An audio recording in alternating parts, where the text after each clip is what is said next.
This miniature was primed with Vallejo's gloss black followed by a zenithal spray of white ink. If you were to follow the steps in this video, you would not need an airbrush at all, as I fully base coat each part of this miniature using a brush. This zenithal highlight merely helps my old eyes see the details of the miniature. I've painted the other three spirits, summer, winter, and spring, and in that order, previously, and links to those videos can be found in the description. I have been doing different skin and hair colors for each of them, and for this miniature I wanted to do a much darker flesh tone and start with 3 or 4 light applications of a dark brown to serve as my base coat. I wanted to mention that I felt like I was getting worse at painting for a while now, but then I realized part of the problem was due to the tip of my brush. I've been using the same primary brush for a very long time, and compared to a backup one I had in storage, clearly the tip has been worn down, making it much more difficult to paint eyes and fine lines when needed. With the lighter ruddy brown, I layer on the first highlight.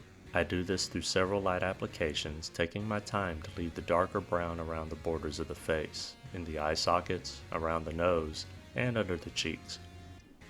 I don't mind the clothing having a rougher and scratchy appearance, but I want the flesh reasonably smooth, and applying these layers over thin coats to build up the highlights helps with that smoother result, so long as I allow plenty of time for the paint to dry in between the application.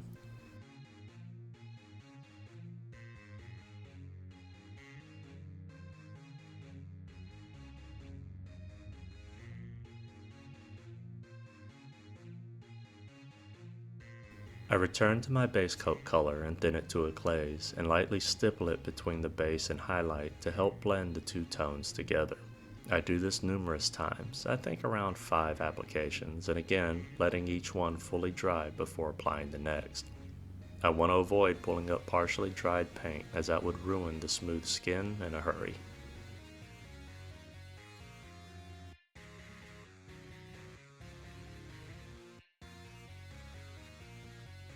Returning to my first highlight color, I rebuild up the brightest parts of the highlight again, fixing anywhere I may have darkened too much with the glazing.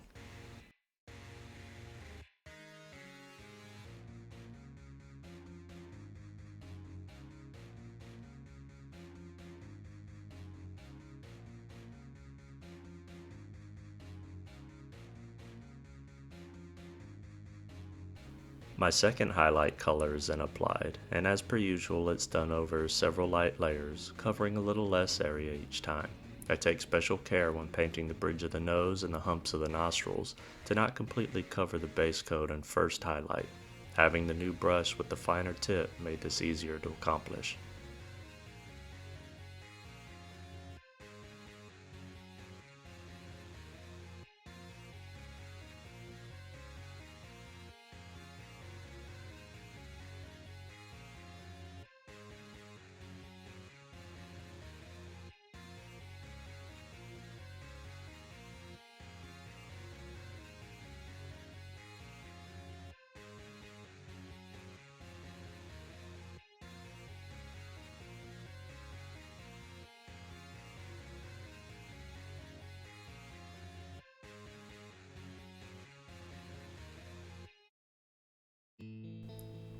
I glazed the first color I used as a highlight between the border of the first highlight and the second highlight, while trying to avoid the base coat entirely.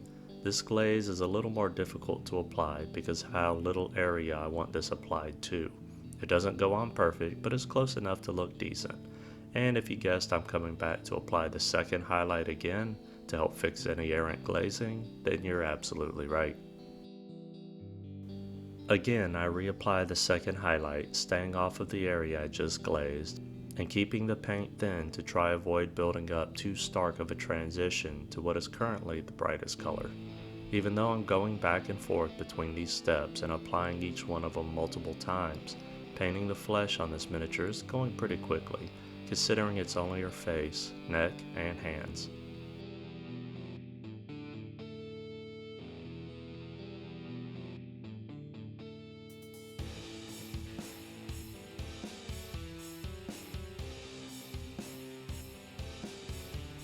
From here, I repeat the same steps that I've been doing up until this point by adding a third highlight, this one light pink, and then glazing the previous highlight to smooth a little better, and re-adding the light pink again, but covering slightly less area this time.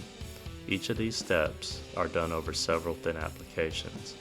At this point, I'm painting such a small area that it takes me less than a minute with each application, and I have to carefully allow enough time for each spot to dry before coming back to it. I've come too far now to risk pulling up any partially dried paint.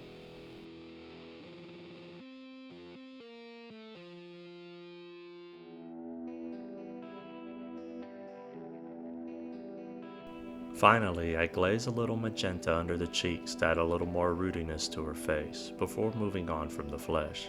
I won't be showing the eyes and lips that I painted here, but the lips followed a similar approach as I did with the flesh, just using fewer colors. And as always, a spreadsheet excerpt will be shown at the end of this video with all the colors that were used for each part of the miniature.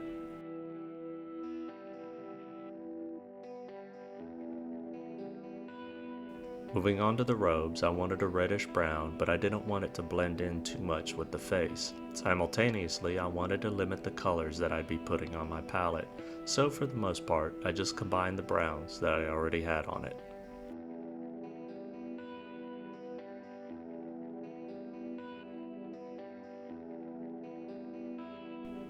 After several base coats, I add a shadow from dark brown mixed with red to her back and the left side of her body. The highlights on the flesh already established that the light was coming from the upper right side of her body, from her perspective.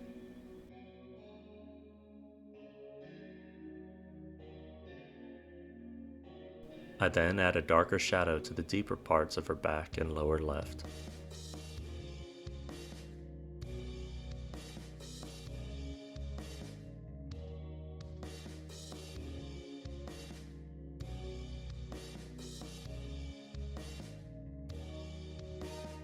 Before adding any actual highlights, I do a quick cleanup by re-adding the previous shadow color and then finally the base coat color.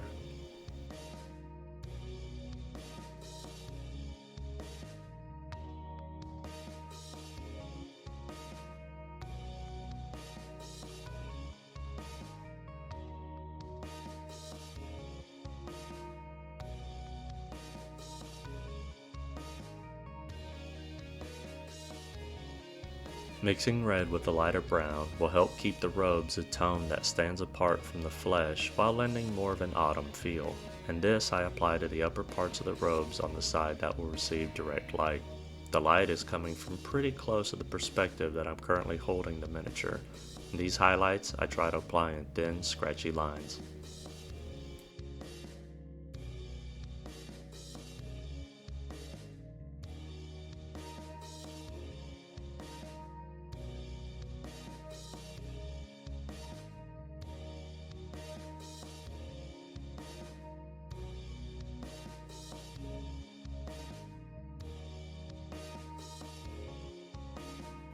I add one final highlight to the same areas but covering less space, building the highlights mostly on the upper parts of the body. The robes took about as long as the face did. Though there was significantly more surface area to cover, I didn't work as hard to smooth the textures, so each step went faster once the base coat was finished.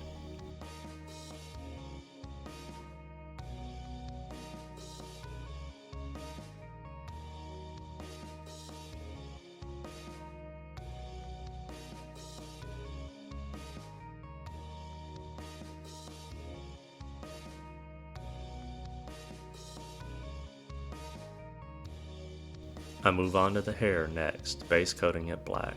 I'm not showing the steps for the green and orange bits painted here, as the steps were exactly the same as what I did for the robes, just with different colors.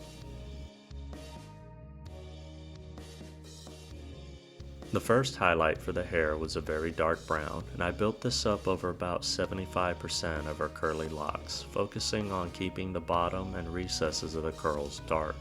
I repeat this with another highlight, covering about 50% of the hair and narrowing where the light catches due to the curls.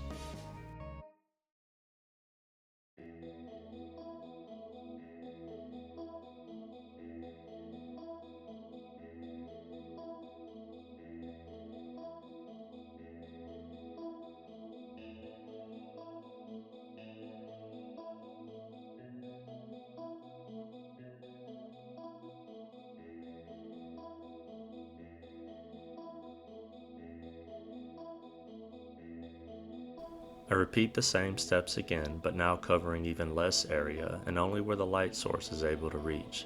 This I also connect in between the individual strands to form that reflective sheen of light, as opposed to only highlighting individual strands of hairs.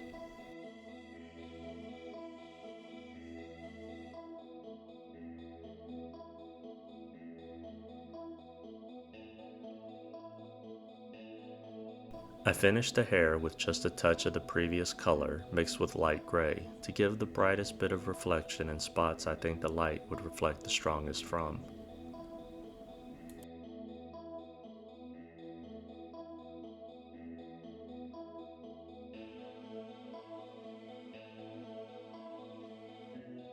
For the base, I covered the ground with AK Interactive's Lunar Desert, and then I base coated it with burnt umber before applying Army Painter Strong Tone Wash and blacking out the rim.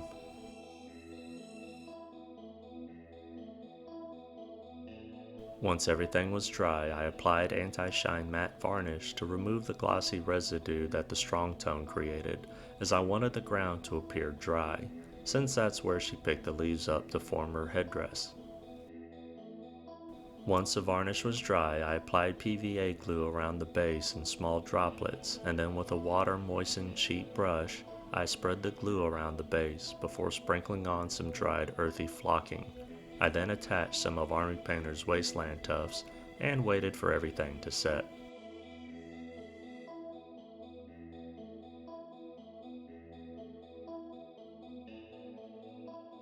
And then it was time for the most tedious part of this project. I pulled out some basing leaves, stitching the dark green. This is a fall, so I aimed for red, yellow, and I decided to add a little of the lighter green for some different colors. Otherwise there would just be a lot of orange, yellow, and browns. These I super glued on one at a time using tweezers to prod them into position.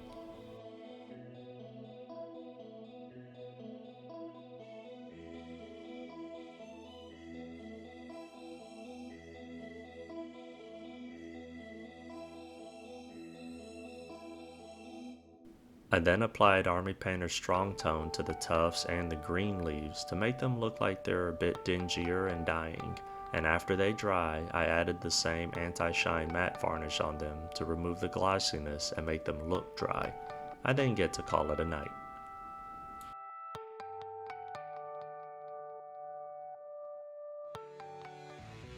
This is where I stopped with the miniature. I'm really happy with how the flesh came out, and taking the time to go back and forth between layers and glazes helped a lot to smooth out the skin. Though on the brighter highlights I could have done a better job smoothing those out. My highlight placement is a lot better than what it's been normally, as I purposely took more time to really think about where the highlights should go. For lessons learned, I'm pretty unhappy with how the white clothing came out. It looks unfinished, and if I were to paint this miniature again, I would start with those clothing bits first, as the section on the lower body would be difficult to paint now without getting errant strokes on the robes. This would have looked better if it were done with a faint blue for the shadows, building up to white. I also realized that during editing that I completely forgot to paint her eyebrows, so I'll need to come back to do that later. I should have gone darker with the shadows on her back and side that's away from the light source. Also, I regret only doing orange leaves on her headdress. After attaching the yellow and light green leaves to the base, I realized it would look much better if there were some yellow and green leaves on her head.